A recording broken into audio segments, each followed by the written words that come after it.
berkorban harta benda. Betul nggak kalau haji itu korban harta benda? Betul, bayarnya mahal. Harus pakai ongkos. Yang kedua, korban waktu. Waktu kita. Mestinya hari ini Bapak Ibu sekalian mungkin ada yang kerja, ada yang istirahat, ada yang bercengkerama dengan anak cucu, tapi Bapak Ibu sekalian waktunya Bapak Ibu sita hanya mempersiapkan diri supaya jadi tamunya Allah yang baik. Harus korban waktu. Yang ketiga, korban jiwa dan pikiran, tenaga dan pikiran Bapak Ibu sekalian. Nah, ini kalau kita ingin betul menyempurnakannya untuk mendapatkan ampunan Allah. Jadi tujuan kita itu ke sana itu tak lain selain daripada cari ridho dan ampunan Allah. Kalau gitu dari sini bawalah semua dosa-dosa kita itu. Kalau nggak cukup 2 koper, bawa karung-karung juga. Bawa yang banyak-banyak, nanti dilebur di sana, tinggalkan di sana, insya Allah pulang nanti kosong. Jadi jangan sampai yang dipikirkan berapa duit, berapa real saja yang dibawa, tapi bawa dosa banyak-banyak ke sana. Tujuannya apa? Untuk minta ampun kepada Allah. Ya Allah, ini dosa saya ya Allah. 1, 2, 3, 4, 5, ini rumahmu. Pasti engkau dengarkan dan pasti engkau kabulkan. Saya mohon ya Allah, ampunkan ya Allah dosa saya. 1, 2, 3. Waktu muda seperti apa? Waktu baru berumah tangga seperti apa? Setelah dikasihkan anak seperti apa? Dosa suami dengan istri seperti apa? Dosa istri dengan suami seperti apa? Mintalah ampun kepada Allah, Bapak Ibu sekalian. Nah, kenapa? Karena memang Bapak Ibu sekalian tujuan ke sana untuk menyempurnakannya. Tapi ingat, jangan lupa, yang mudah diampunkan Allah itu adalah dosa yang langsung kepada Allah. Contoh, kita tidak sholat, dosa sama siapa? Allah. Kita tidak puasa, tidak zakat, dosa sama siapa? Dosa sama Allah. Tapi saya ribut dengan si bapak, memutuskan tali silaturahmi dengan bapak. Saya mau tanya, dosa sama siapa? Dosa kami berdua. Kok ujuk-ujuk langsung minta sama ampun sama Allah? Padahal bukan dosa langsung sama Allah, tapi dosa sesama manusia. Dijawab sama Allah dalam hadis kudusinya, aku enggan mengampunkan dosa seorang hambaku yang masih memutuskan tali silaturahmi dan belum bermaaf-maafan. Ternyata dosa sesama manusia berat diampunkan Allah kalau belum selesai sesama kita. Kalau gitu harus selesai dulu kami berdua. Dengan cara apa? Bermaaf-maafan. Setelah itu baru minta ampun kepada Allah, selesai perkara. Kita nangis malam-malam minta ampun sama Allah, tapi dengan saudara nggak seteguran, dengan tetangga nggak seteguran, dengan sahabat memutuskan tali silaturahmi. Kata Allah, enggan aku ngampunkan dosamu hambaku walaupun kau nangis-nangis, kalau belum kamu selesaikan dosa sesama saudaramu. Nah, itulah maksudnya kita kalau mau berangkat haji itu ada namanya walimatus safar. Bukan hanya kepengen ngumumkan saya berangkat haji loh, ya. Kawan-kawan, sahabat-sahabat, iya saya mau berangkat haji, ayo kumpul-kumpul. Bukan itu saja tujuannya. Tapi tujuannya adalah pertama supaya kita minta maaf kepada mereka, mereka memaafkan. Yang kedua, mohon doa. Saya memang berangkat dengan kaki dan badan saya sendiri, kesehatan saya sendiri, tapi belum tentu saya sehat, belum tentu saya kuat kalau juga tidak didorong dengan doa. Maka doa-doa kalianlah yang akan mendorong supaya saya sehat terus, supaya saya lancar terus, supaya saya hamabrul. Bapak Ibu sekalian, itu tujuannya Bapak Ibu sekalian. Nah, yang ketiga, tujuannya apa? mendidik seseorang untuk senantiasa patuh dan tunduk kepada syariat Allah. Karena syariat Allah itu kadang-kadang sesungguhnya menurut kita kadang-kadang berat. Contoh, diperintahkan Allah sedekah istiqomah, diperintahkan Allah zakat, zakat fitrah, zakat mal, zakat harta.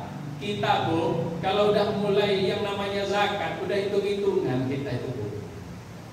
Ini kita Pak, kenapa? Kita ini selalu menghitung seberapa nikmat Allah yang belum diberikan kepada kita, tapi kita jauh lebih banyak berapa nikmat yang telah Allah berikan dengan kita. Kita lebih menghitung seberapa banyak nikmat yang belum Allah berikan dengan kita. Oh iya ya, kok belum terkabul ya? Kok ini belum ini ya? Itu yang kita hitung.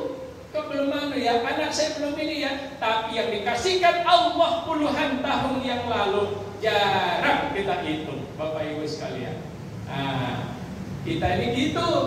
Kalau sudah mulai zakat, oh dia punya tabungan sebenarnya 85 juta di bank itu.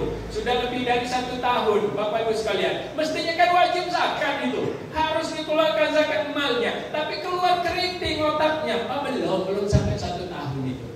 Lagian kemarin kan keluar juga, jadi kan sampai 1 tahun. Bohongi Tuhan, Bapak Ibu sekalian. Padahal Allah nggak pernah bisa dibohongi, Bapak Ibu sekalian. Akhirnya Allah ambil dengan cara lain. Gimana caranya? Anaknya sakit, istrinya sakit, dia sendiri sakit, keluar duitnya untuk beli obat rumah sakit dan segala macam banyaknya. Nggak mau evaluasi diri. Apa salah saya ya? Padahal Allah ambil karena dia lupa dan sombongnya. Itu hati-hati Bapak Ibu sekalian. Karena itu udah pasti. Nah, terus balik tadi. Ya, balik terus.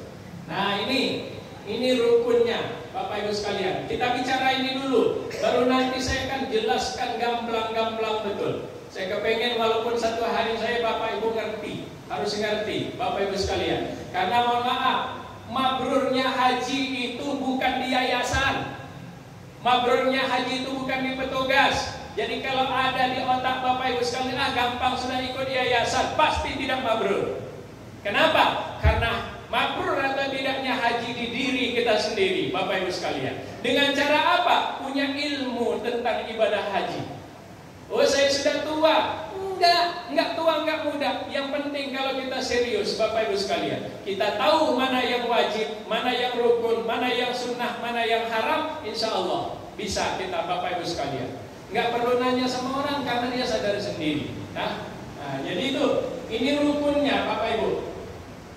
Ini rukunnya, Bapak Ibu sekalian. Tapi saya ingin menjelaskan dulu apa sih bedanya rukun syarat. Coba bedanya rukun dengan syarat. Ini supaya Bapak Ibu ngerti dulu perbedaan makna atau arti syarat, rukun dan wajib. Syarat itu adalah apabila tidak terpenuhi salah satunya maka gugur kewajibannya. Itu yang namanya syarat. Contoh, syarat, salah satu syarat naik haji itu adalah Islam. Kalau Bapak keluar dari Islam, gugur kewajiban hajinya. Itu namanya syarat, Bapak Ibu sekalian.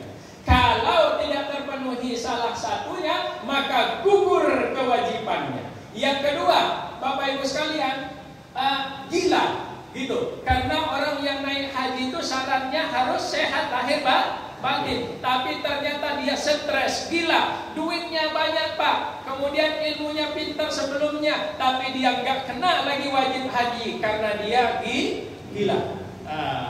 Jadi kalau tidak terpenuhi salah satunya, gugur kewajibannya. Gitu. Salah satu syaratnya kita sholat apa Bu? Islam. Tapi ternyata dia keluar dari Islam, enggak wajib lagi sholat. Ya kan Pak? Nah, salah satu syarat sholat Jumat itu baligh. Tapi ternyata tuh anak kecil, enggak wajib bagi dia karena belum terpenuhi salah satu syaratnya. Itu yang namanya syarat, ya Bu? Paham? Nah, yang kedua namanya rukun. Nah, rukun rukun Islam, rukun sholat, rukun haji. Apa sih artinya rukun itu?